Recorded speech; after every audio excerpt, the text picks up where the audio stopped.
Thank you for watching Our Vows by Mojica. These episodes offer realistic tips and stories that will help keep our marriages strong. Here, we interview couples who have been married for 20 plus years, who show us what it means to them to keep their marital vows. This season, we interviewed couples who, during moments of trials, differences, and tragedies, learned that it was by stepping back and refocusing their energy and commitment in each other that they were enabled to find strength in their marriage.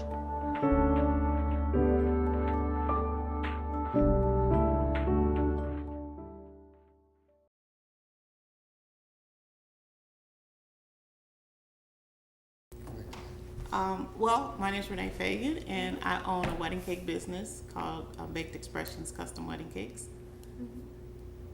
And I'm Mark, and I'm an independent contractor with FedEx Ground.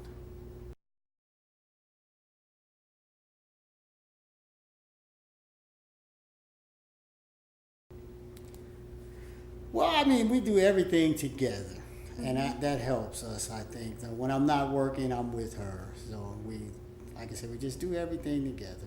That way neither one of us feels left out of the other person's life. Love that. Yeah, that's true. We do everything together pretty much. Because we don't have family here, so it's just us two here in the Kansas City area, and it just makes it easier to balance work and life. We work together because he helps in the business with the wedding cake business, and then we're home. We go to church together and everything else together. It helps too that she's my best friend, and it's easy to spend time with her, so that helps a lot.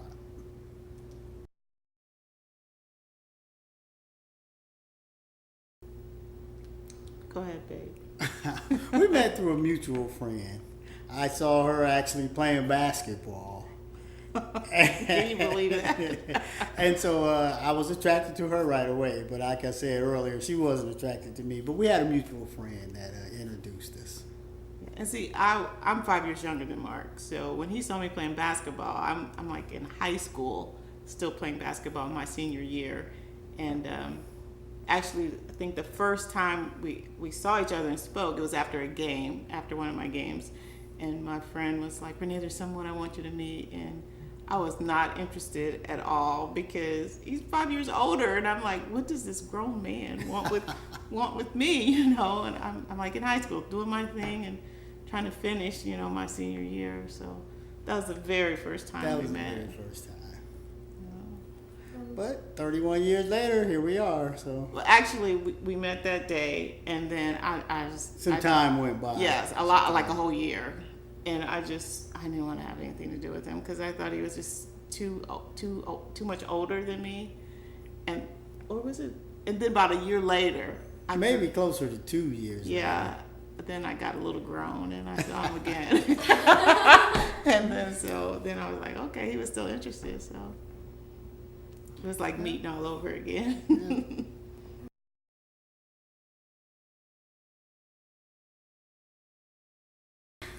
Well, we're from a small town in Ohio, so I mean, kind of everybody knows everyone. So I mean, we just happened to be at the same spot at the same time, and I was like, okay, there's that girl, and so our friend was there again. Yeah. So she hooked us up. Yeah.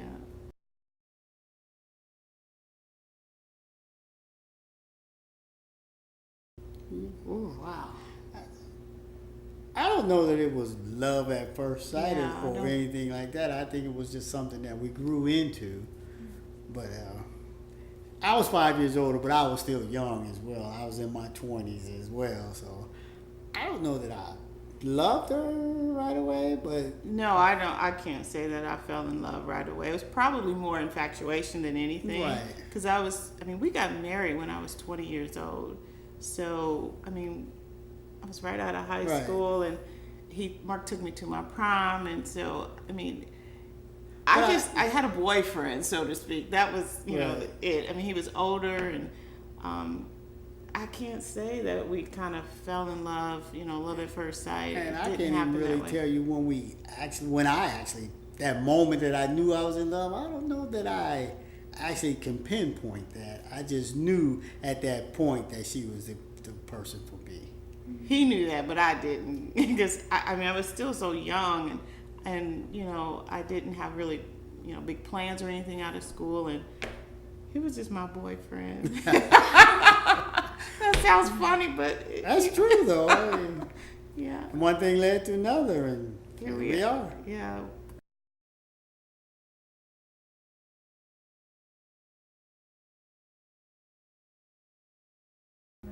On the wedding day, I think the favorite thing that I thought from the wedding day was when I saw her walking down the aisle and I realized how beautiful she was. That was my favorite for the day.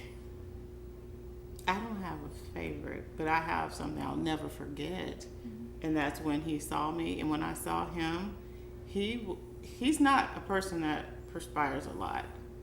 You know what I'm gonna say. But when I got up there and I actually saw him at the altar, he was sweating profusely. I mean, just It was hot in the church. He was, and I thought he was gonna leave me there because it was dripping like down his face, and he looked scared. He looked like, oh my gosh, what am I doing? It wasn't that I was getting cold feet or anything. I was just, I don't know. The church was packed. It was very warm. But to this day, he's never sweat like that ever. So, I mean, that wasn't my favorite moment, but that was a moment that I will never, ever forget, because I thought he was going to walk out. No, never. I wasn't going to do that. Wow. So there's a lot of love in the church then. Yeah. It was a lot of people. Yeah. Yeah, it was a lot, of people. More than we even invited. Yeah. That is awesome. Our mothers kind of took over. Yeah, they did. Not kind of. They really took over. And it had to be 300-400 people at the It's a wedding. lot of people. In the ceremony. Yeah. And the other thing was, which we forgot, he had a death in his family, and Oh, unfortunately, yeah, that's and they right. planned the funeral the same day of our wedding, that morning. So So a lot of my out-of-town family was there. yeah, he as come from a well. really big family, and so we had all these unexpected guests there. But I mean, we had a good party. Oh, yeah, but, we had a good party. but it was a lot of people there. That is really Yeah. beautiful that you had a lot of people there. Yeah, That's awesome. yeah. It worked out. I always say that was my uncle's gift to us, to Uh-huh. bring the family together like that. Yeah. So That it was is nice. awesome. That is really, really awesome.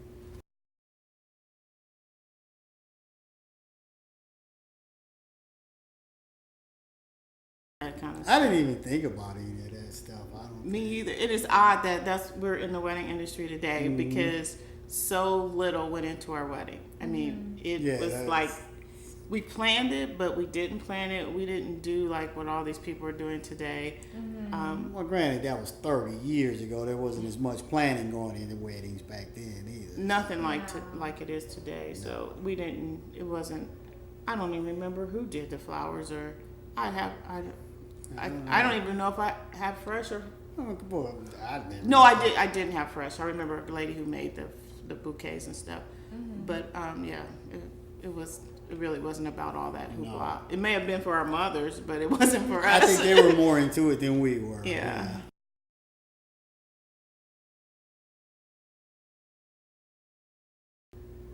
Wow. Generally, for me, I mean, especially, I'm better at this now than I was before when we first got married, and I can't think of any particular expectation, but just knowing that I was let down. In the past, I probably would kind of close up and not communicate, and kind of be mad. You know how ladies do, give them the cold shoulder, that kind of thing. That's probably not the right way to handle it, but that's most likely that's how I would have handled it. Today is a lot different. Today, I just know that Mark always has my best interest at hand. He's never going to do anything intentionally to hurt me. He's proven that over and over and over. So if he doesn't meet my expectation, it's really not a big deal. At the end of the day, it's not, it's not the end of the world. So it's more, he gets a pass. Okay.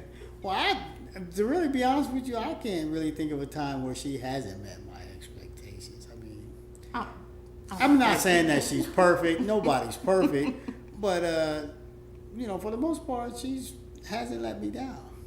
So I appreciate that. So he can't guess remember that far I back. guess maybe so. I don't know, but I really can't. I really honestly can't think of a time where where you say let me down. I can't really think of it. Well, I think we probably let each other down when we were younger in our marriage. Maybe because Yeah. of course you go through those periods where you had your problems, but Yeah. I don't know that I But, look yeah. at it as a letdown. I don't know. The last 20 years or so or more, I don't know. We don't keep track. We Yeah. don't keep score. We don't keep score. Yeah, That's so the it's kind of thing. hard to think of a particular time where he really let me down. Of course, we're Mm-hmm. not perfect, but you get over it. Life goes on. You just get over it. Keep on moving. Not disappointed, maybe, but not. I don't know. Disappointment and letdown, is that the same thing? I don't know, but I mean, sure, you had those points in your life, in your marriage, where you like, I wish he hadn't have done that, or I wish he hadn't have done that, but You don't hold it against you them. don't hold it against them. Mm-mm. You move on. And how do you move on to follow up on that? Well, I'm a firm believer in that if something happens in the relationship, if you're gonna be mad, that's okay. But when you're done being mad, you need to come back and talk about what happened and communicate how you felt and why, and how you felt when that happened, why you felt that way, and then ask the person, well, why did you do it? And that's, to me, just always important to keep the lines of communication open. And a lot of times, I think we have to do a self-examination and realize, hey, I'm not perfect. Right. Why would I expect him to be perfect and I'm not perfect? We're gonna make mistakes, but it's important to talk about the mistakes that you make. Yeah, I think a lot of young couples, they have this, they have unrealistic, unspoken expectations, and that creates so many problems because first of all, they're unrealistic, and then that your spouse didn't even know you Right. expected that. So. Right.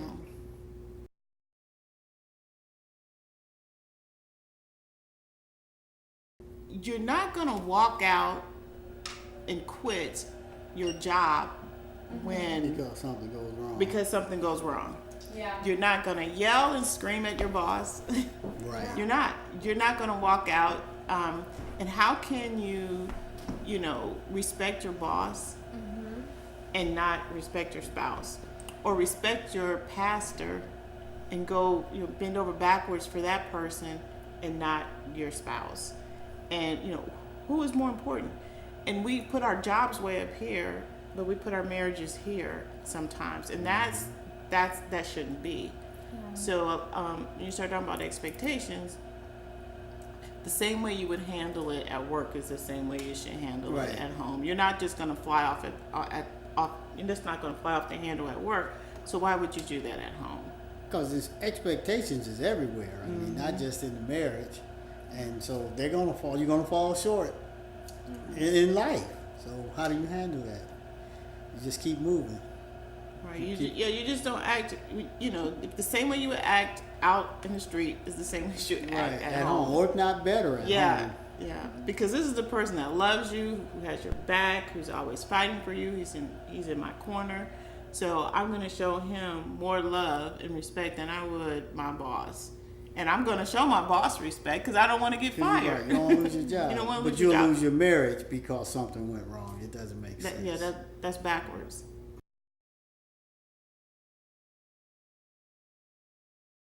From the struggles that we had when we first got married, and for me, I didn't want a divorce because I didn't want the embarrassment behind it. That I didn't want to be known as a failure, and it kind of that right there kind of made me stay in it because we've been there where we're like this is it, it's over. Yeah. But I just didn't want the failure, and we weren't saved at the time, so I can't even say it was my faith and I prayed because I didn't. But it was more of what people were gonna say. That if I was to be honest, that was my thing that kept me. I was like, well, we'll just have to fix this, And eventually we did, but it was more about what were people going to say, what were they going to think. Now, that might not be important for some people, but that was important to me. What do you think? What made you? I don't know, because I've always told you I'm a one marriage person. I was going to try marriage one time, and if it worked, it worked, and if it didn't, oh well, I gave it my best shot. But having said that, I was going to stay in there, and I was going to fight for it till I just knew there was no hope. I mean, things go wrong, but I knew that I only want to do this one time, so I'm going to have to make it work. And I always told him I wouldn't do it just once. I'd do it again because I love the companionship. I love being spoiled. That was the old Renee. Now, as I'm older and I hit my 50s, it's like, oh no, I don't think I'd do this again because I'm not going to be easy to take care of. This is a hard act to follow. So thank you. it would be difficult for someone to fill his shoes. Right, but I've always told you. He has. I've never believed him because he needs somebody to love him and take care of him. I do need somebody, and you're the perfect one for that. But there's no second wife. He's told me that from day one, and I can't ever see him being by himself because I'm not. I mean, but you know what I mean. I know. But no, because I got friends that's been married 3 and 4 times. I'm like, what? Haven't you figured this out yet? I mean, think about this. You've been married 3 times. What's the common denominator? You. But I'm just like, we've had such a wonderful marriage. Why wouldn't he want to do it again? If I passed away before him, why wouldn't he want to do it again? Because I've always said I'm going to pour my heart, my soul, my everything into one marriage. I'm going to give it my best shot, everything that I have. So if it doesn't work, I don't have anything else left for another marriage. So I get it all. So that's it. Wow. Yeah, I see his point. I do. Now that I'm older, it's just kind of like, why start over? But before I used to say, no, okay, I like we're getting off track. I know.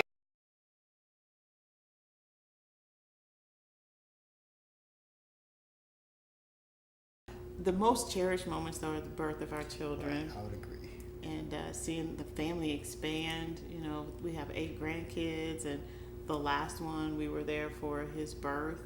And we've never had that experience with the other grandkids, so that was extremely special for us. And like vacations together, new places that I've never seen, because I've been on vacation without him before. It is not the same.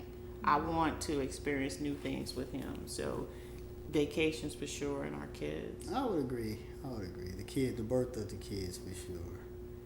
And just making it 31 years, each and every year is a special moment to us, to me anyway. Yeah. To me too.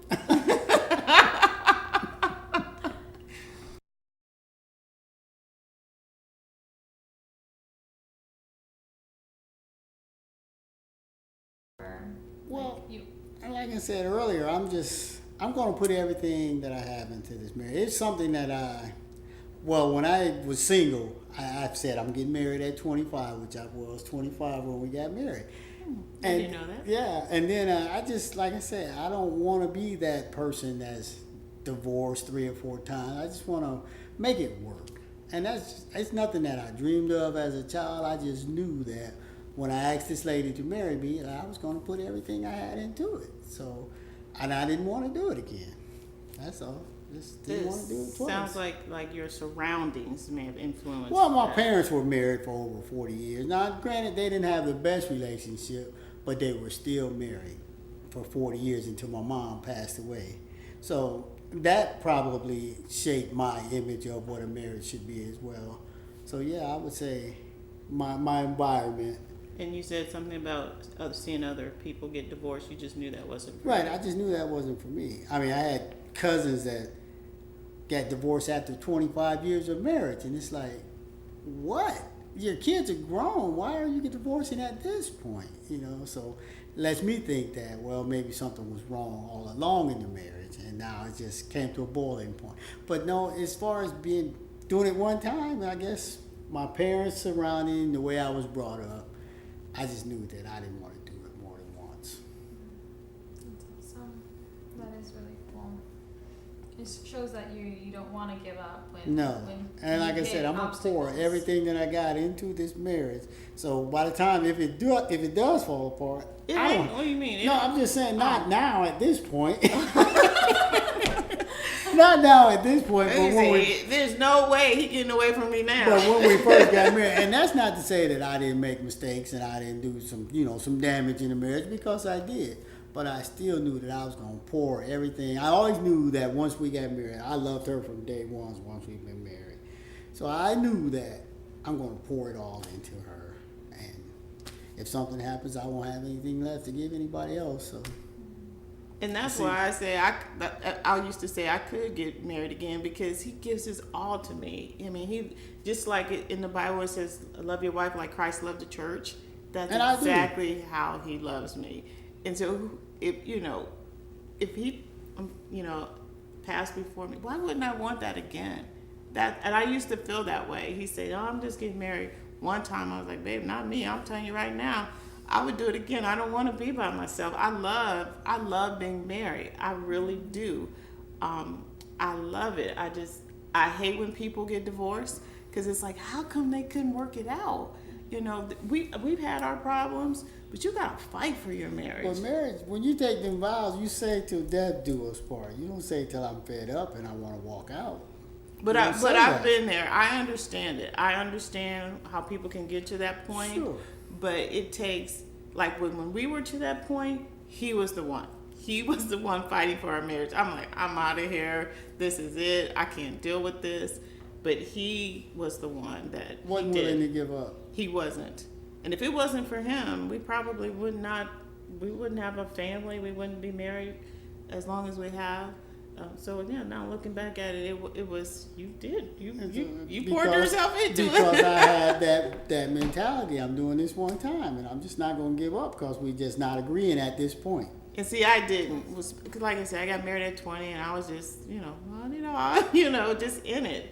But I didn't really think about it like that. Well, now I do. I'm a lot more mature than 20 Right. years old. But Right. yeah, I see that. Awesome. So I'm wearing off on you. Well, after this, after 30 years, yeah.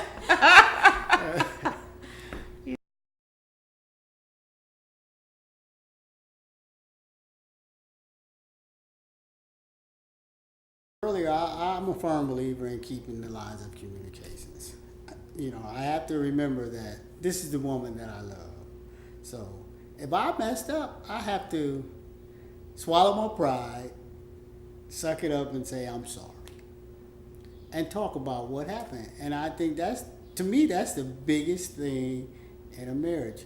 Couples don't talk out what went wrong or what the problem is. They want to look at it from the selfish point of view. Some women like to clam up and don't want to talk about it. Well, I think that if you don't talk about it and you just let it go, well, the next time something happens, now you got what happened in the past to deal with, and you got what just happened to deal with. So now you got a compounded problem.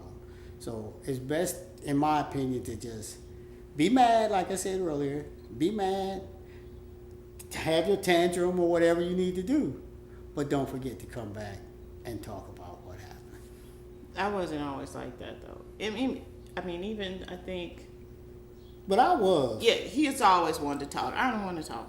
Just leave me alone. I want to stay mad. That's how I used to be when I was a lot younger. But I think when people get married, they don't realize just how immature they really are. Right. When you're You barely think you're grown, but you're really not. Looking back at myself, personally, I thought I was grown up. Well, you're not grown up at 20. You're not really grown up at 25. No, you're not. And Especially guys. yeah, and even women too. I mean, to clam up and not communicate is a disaster for your marriage. It is not the right thing to do. My pastor, she says sometimes you have to have those courageous conversations, and that's been sticking with me because he knows something's not right. It's like he can walk Always. into the room and know that something's not right. And the first thing I say is, "What's wrong? Let's talk about it." And what do I say? I don't want to talk about it. No, or I say nothing's wrong. Yeah, and I nothing. know, and I know because there's an aura around her that I feel when she's not right, and I can't get her to see that. So her first thing is nothing's wrong. Well, I see that now, but I want people to understand that even with that flaw, that communication problem that I've had over the years, it did not constitute a divorce. no. He learned how to deal with that, and he waited a long time Until the time is right. until I was able to feel comfortable communicating with him. And that comfortability has just recently happened. And we've been married almost 31 years. It'll be 31 in a couple weeks. So even though I wasn't really good at communicating how I felt, or I didn't want the confrontation, I mean, he's like, come on, let's deal with it. I'm not like that. Not at all. If we have to argue, then we have to argue. I don't want all that. I just don't. I'd rather just hold my peace. And over the years, I've learned not to let it compound. It used to compound, but then I learned how to just let it go. It's okay. It's not the end of the world. And some people don't get that. If they don't communicate, they let it compound, which can lead eventually to divorce. Right.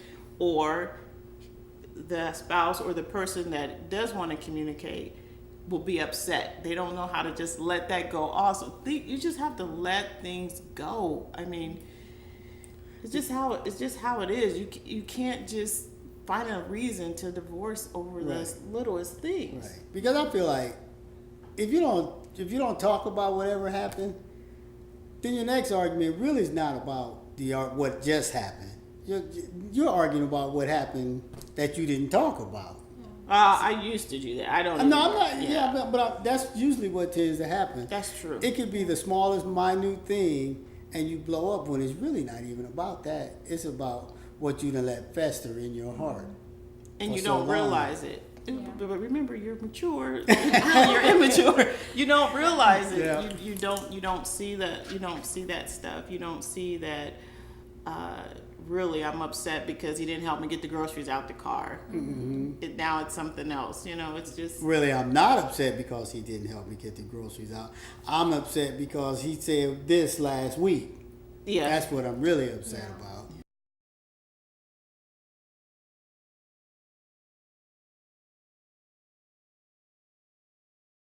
There's a fine line involving your family in your marital problems, because once you work that out, sometimes your family has not worked it out. They're still thinking about the hurt that person caused their son or their daughter. Mm-hmm. They don't get over it. They don't have to. They don't have to live with that person. Right. It's you and you two. So like I said, it is a fine line when it does come to involving your parents into your marriage and your marital problems. I don't advise doing that at all. That's why I don't think that you could do it without being shown a little favoritism towards your child. No, I can't. Because that's can do your it. child. Mm-mm. And at the end, that's still your child. No, you don't wrong want to is see your wrong. child hurt. No, wrong is wrong and right is right. Wrong. And I don't have a problem telling my sons when they're wrong, and I don't have a problem telling their wives when they're wrong. Now, they probably don't want to hear from me, but I don't have a problem doing that. But it's best we just stay out. Best that they probably don't involve us in those things. I think since we've been married so long, we can help them, and we won't hold it against them because we have the experience. I think the best thing for us at this point is to show by example. Yeah, for sure. Show by example how we handle ourselves. And hopefully our pastor always says more is caught. Now he's talking about with little kids, but still more is caught than taught. So they see more than what you're teaching them. So exactly. But I see them making mistakes. I do. And we just have to sit back and watch. And it's not, both husband and wives. We see the mistakes, but I also know that they have to grow. Yeah, we see the growth. And I see them doing some of the things that we did. And because we made it, I have hope, that they'll be just fine. It's just, when you have a young marriage, there's some bumps in the road, and you hit that bump, but you keep on going. You don't park your car and get off the road. Right. true. That's awesome. I love that you mentioned that you see how it's strengthening them when they hit their bumps and you notice them and you're like biting your tongue because Right. you know that they actually probably need those moments of error so they can grow and strengthen Right, that. but life has to teach you. That's the best. That's the best teacher is life. At least it was for us, because I don't have that example of a a really good marriage to fall back on. I have family members that have been married for a long time, but I don't have that type of relationship with them, so I don't have that model. So what we learned together, it was definitely trial and error. And I could say the same thing for even him. His parents were married, but it wasn't like the It wasn't best. a lovey-dovey marriage. It wasn't a good role model for us. Right. So I'm glad that we can be a role model for our children and our nieces and nephews, and even other people. They've made comments to us, and we don't.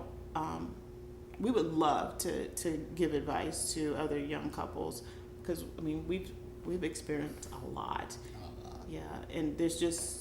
We made it. Yeah, and I think I mentioned this before, the division. That's just really a big thing with me, because when we first got married, we didn't divide anything. There was no his and her bank account. We came together, and in today's world, women are more independent. I was young. I wasn't independent at all, but I think that's such a huge mistake when they get married and it's his and hers. The only thing there should be a his and hers is his and her closet. That's about it. That's about it. There is no room. It creates division. Like I said, the his and her checkbooks, hiding money. I've seen women do that. They've got a secret bank account because they were taught, girl, you better always have something because you don't know. But at the same what's gonna token, though, happen. I think the man has to create an environment where she feels comfortable not hiding money, where she knows that whether I got money in my pocket or not, I'm covered. My husband's got me. So you have, as the male, you have to create that environment to say, baby, don't worry about it. I got you, whatever.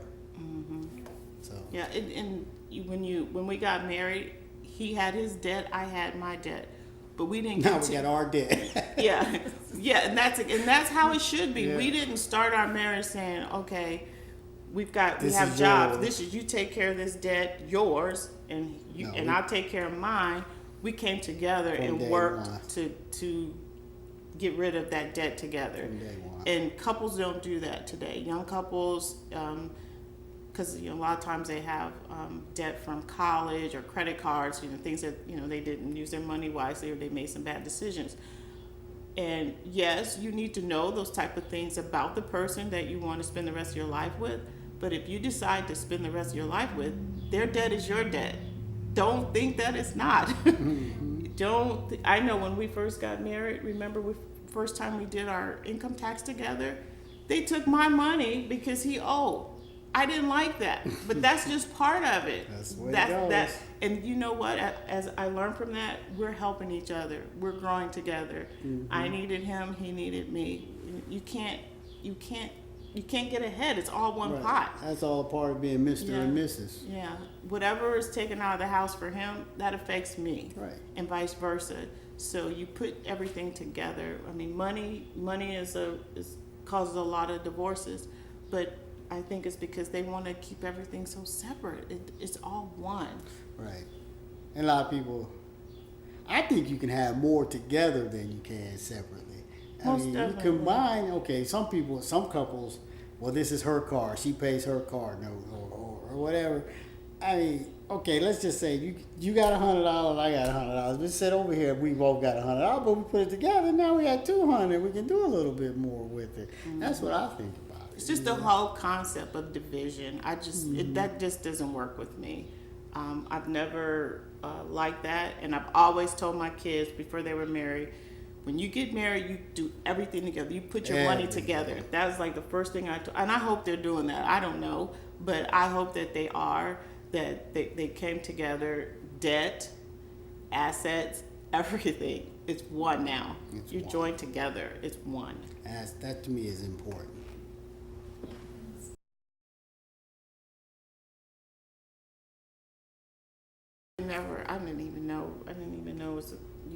marriage counseling, you know, or Yeah. have that before you go into a marriage. We definitely did not. It may have helped. I don't know. We're still Then married. again, I mean, 30 years ago, who really went to marriage counseling 30 years ago? I didn't know anyone who did. Right. I would advise people now, because I've heard from other couples where they've gone to marriage counsel. They did some type of class before they got married, and it really brought out some things. Maybe they should get married, maybe they shouldn't, and maybe there were some things that they needed to clear the air on some issues before taking it into the marriage without talking about it. Yeah, I think that's a great idea. No, I agree. We didn't do it. I didn't even know anything about marriage counseling, premarital counseling at all. Right. Yeah. We just kind of jumped in, sink or swim. Both feet. But there's hope. There's hope. I mean, There is. if we can do it, Anybody anybody can can do do it. You can stay married. This divorce rate is just a cop out. People don't want to fight for their marriages, That's the main thing right there. They don't want or to fight. the grass looks greener on the other side. Still when they gotta mow it. Yep, when they get over there, they got to mow it also.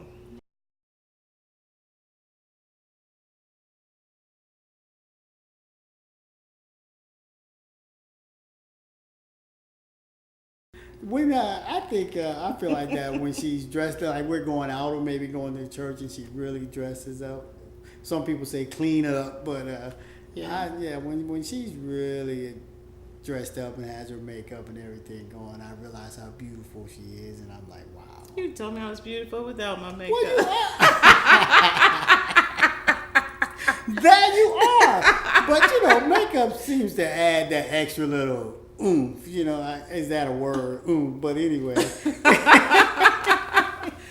I'm gonna say the same thing though. I love it when he cleans up, when he puts a suit on. We're going out to dinner. He just looks sexy. It's just kind of like, Well, ooh, thank you. I be telling you that all the time. So yeah, look. I want him to look his best for me. Don't look his best for somebody Right, else. And right. I look my best for him too. Yeah. But that would be when I say, wow, I'm a really lucky, really blessed man. And I said, you got your ring on. So I want everybody to know you We mine. have a little inside joke where we ask each other, is your wife married or Oh, is your yeah. husband married? Because we were feeding the homeless one time, and this guy, he was sloppy drunk, and he was attracted to Renee, and he walks up to her, is your husband married? And I was standing right there. She's like, yeah, and he's right there. So that's our inside yeah, joke. we joke about that all the time. When he's all cleaned up, I say, is your wife married?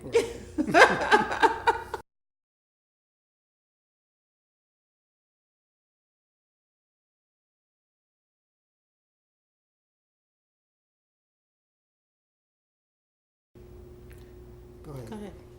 I would just say that whatever comes, we just deal with it. We just deal with it. Bad, good. We praise each other when something good happens, and if something bad happens, we just work together and work it out. It does not constitute a divorce or No. separation. It goes back to the thing I was saying Nothing. I want to make that clear. Nothing that happens to you in life constitutes a divorce.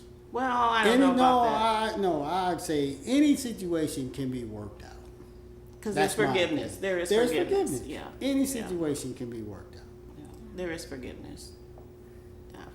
I didn't forget about that, but that's important. Yeah, that is true. So Yeah. So.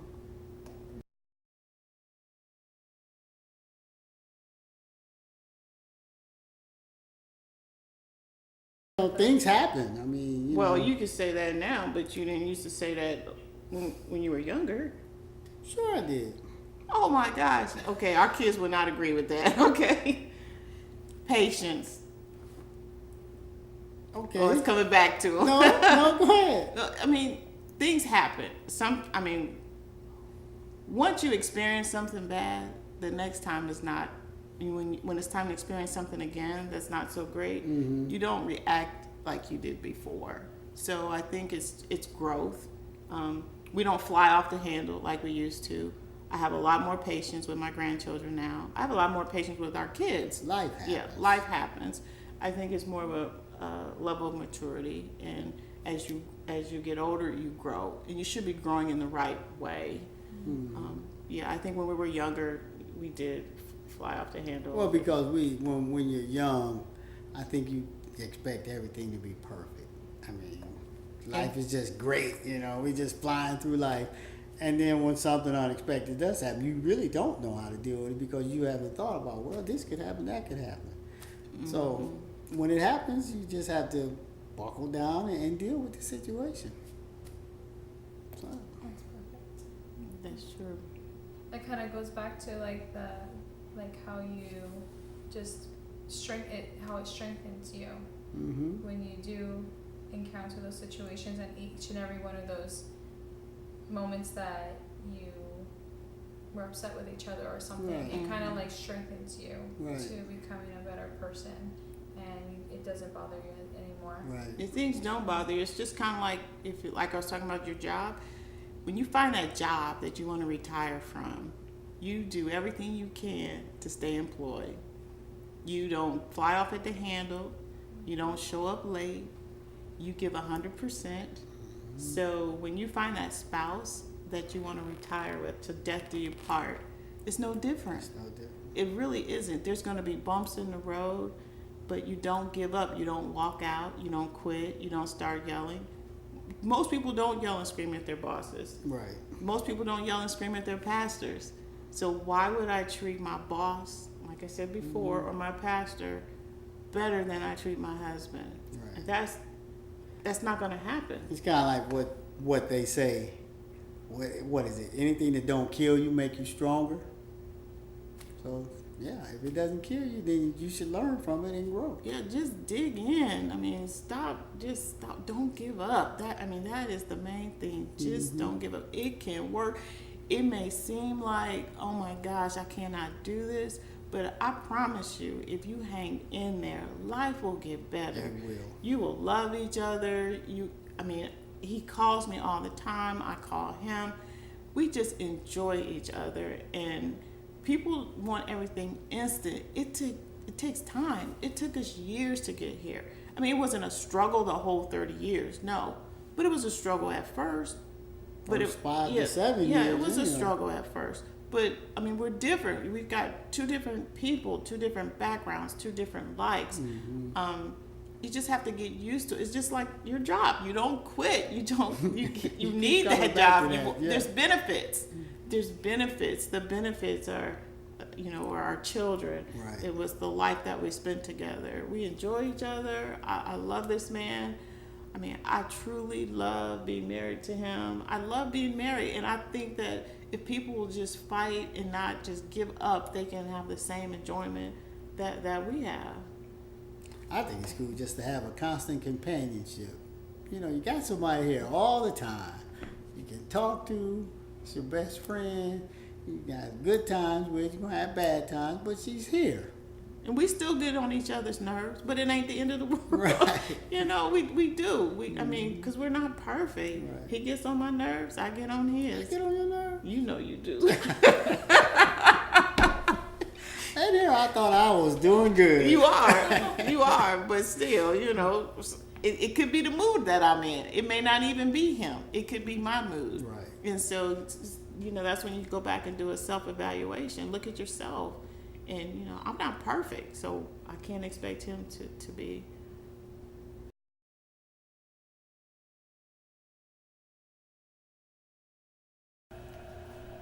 How do we stay on the same page?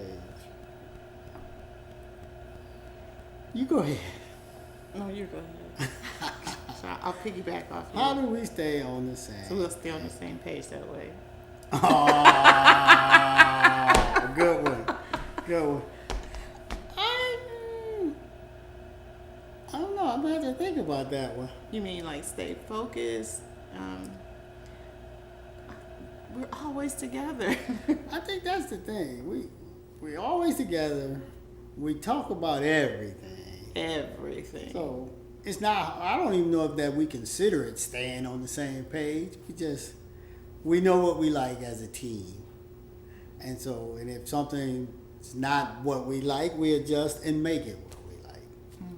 We have the same interests, pretty much. Pretty much. Yeah, and the things that he's interested in that I'm not, I let him, do his Right. little thing. Like with sports, I'm not a sports person, but I don't distance myself. I may. When the last time you watched a football game?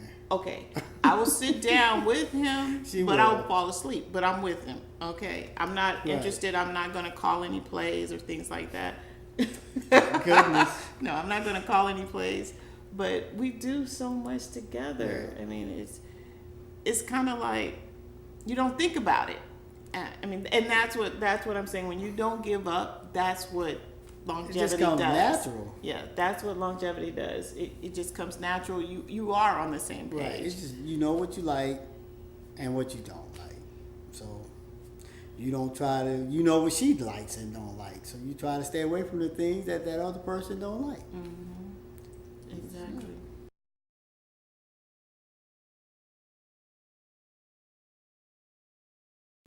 Oh, I never put her down. I'm always positive. Yeah. There was a time when he was like, I would end up being the butt of his jokes, and that's something that I didn't communicate. So he kept doing it because I Right. never communicated that I didn't like it. And then one day out of the blue, he said, Renee, is there anything I can do to be a better husband, to be better for you? And it was like, that's my chance. Am I going to not say anything? And I told him. And it was something that he never even thought about. He just thought it was cool with the guys I felt like he was throwing me under the bus to be the butt of a joke. And I know that he didn't mean any harm. I knew that. I know he has my best interest at heart. Mm-hmm. But I didn't like people laughing at me. I didn't like him. I don't know if they were laughing at you. No, but that's how I felt. I just didn't like that. And it's like this.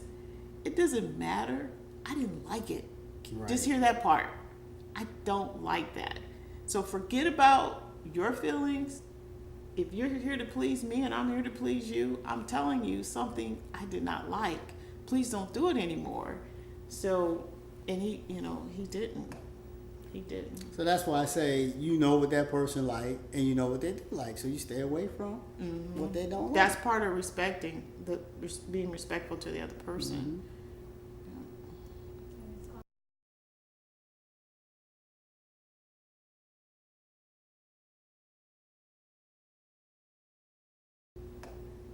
Well, when you get married, it's almost like you have to die to yourself and be all about that other person. And so as my main goal is to please her. So her main goal should be to please me. And if we're both doing that, then we're pleasing each other. And that to me is one of the keys to for longevity in marriage. Pleasing the other person. And my biggest philosophy for marriage is 100%. It is not 50-50. I don't know where people get that. That goes back to my division thing, I guess. But it is 100%. I want him to give me 100%, and I'm going to give him 100%. Right. I don't want half of him.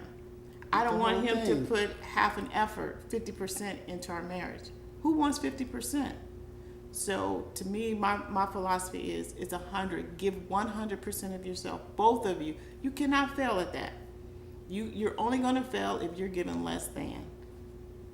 You Give your all. Give your all 100%, not 50. Is 100, 100. Right. I've said that for a long time because I kept, after I got married, I heard it's 50-50. But after I got married, it's like, no, I don't want 50%. I want 100 because I'm going to give 100. Right. Get rid of the selfish thoughts that it's about me because really it's not about you at all. Yeah. You have, like you said, die to yourself. Die to And it's worth it. It's worth It in the is- long run. It's worth it. It is so worth it. I mean, I think young people don't get that. They don't get it. They can't die to themselves. Because they want instant gratification. They want to be where you're at now, and they're only a year into their marriage. Well, that's impossible.